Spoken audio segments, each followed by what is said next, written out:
This is Plant-Based Briefing, How to Cut Onions Without Crying, Really, by Margaret Chappell at forksoverknives.com. And I'm Marian Erickson, your host. This is the curated content plant-based podcast where I narrate a variety of articles on plant-based and vegan living with permission in about 10 minutes or less every weekday. And I'm pleased to have permission from Forks Over Knives to share their content. I highly recommend checking out their website. They have so many great resources for those interested in exploring a whole food plant-based lifestyle. Definitely watch the documentary for free on their website, or you can find it on YouTube, called Forks Over Knives. They've also got meal planners, a gazillion recipes, articles, success stories, all kinds of things. So please check that out. And now let's get to today's plant-based briefing. How to Cut Onions Without Crying, Really, by Margaret Chappell at forksoverknives.com. Anyone who's ever cooked with onions can tell you that cutting them makes you cry, but it has taken decades of research for scientists to pinpoint why. In 2002, Japanese researchers identified a unique enzyme that produces lacrimatory factor, or LF, a volatile sulfuric acid compound that is part of an onion's natural defense mechanism. Once airborne, LF triggers a stinging reaction in the tear glands. There are lots of offbeat recommendations for avoiding this reaction: sticking your tongue out, holding a piece of bread in your mouth, and lighting a candle nearby, to name a few. But the best way to keep from crying when cutting onions is to prevent LF from reaching your eyes in the first place. Here are 5 hacks that actually help to keep your time in the kitchen tear-free. Number 1, sharpen your knives. Cutting onions with a dull blade crushes the onion flesh before it cuts it, causing the cells to produce more LF. Keep your blades sharp to prevent excess LF from spritzing your workplace. Number 2, chill 30 minutes before chopping.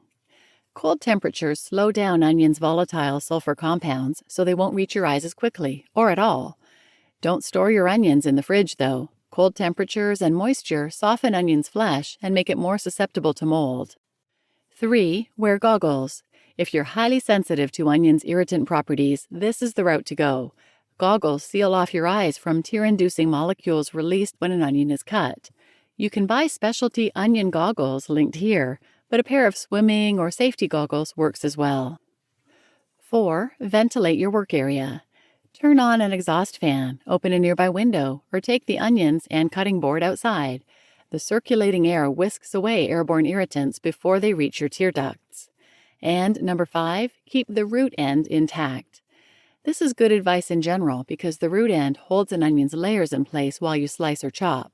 The root of an onion also contains the highest concentration of LF and other sulfur compounds, making it the most potent part of the onion to slice. Learn more in our Knife Skills for Beginners guide linked here. Now that you're confident in your slicing and dicing technique, try one of these yummy onion recipes to showcase your new skills. Provençal stuffed onions with lentils, quinoa, and kale, chickpea and baby beet salad with pickled red onions, braised cipollini onions with spring pea puree, vegan French onion dip, and Mediterranean-style pita pizzas with quick pickled onions. All recipes linked here. You just listened to How to Cut Onions Without Crying, Really, by Margaret Chappell at forksoverknives.com, and I'm your host, Marian Erickson. Wow, onion goggles? I had never heard of it. And as always, I put a link to the original post in the show notes, so from there you can check out some of the links mentioned. There are references to articles about the different knife blades, how to keep your blades sharp, the onion goggles link, of course, and Knife Skills for Beginners guide, various things like that. So feel free to check those out, and please share this episode with anyone who might benefit, and thanks for listening.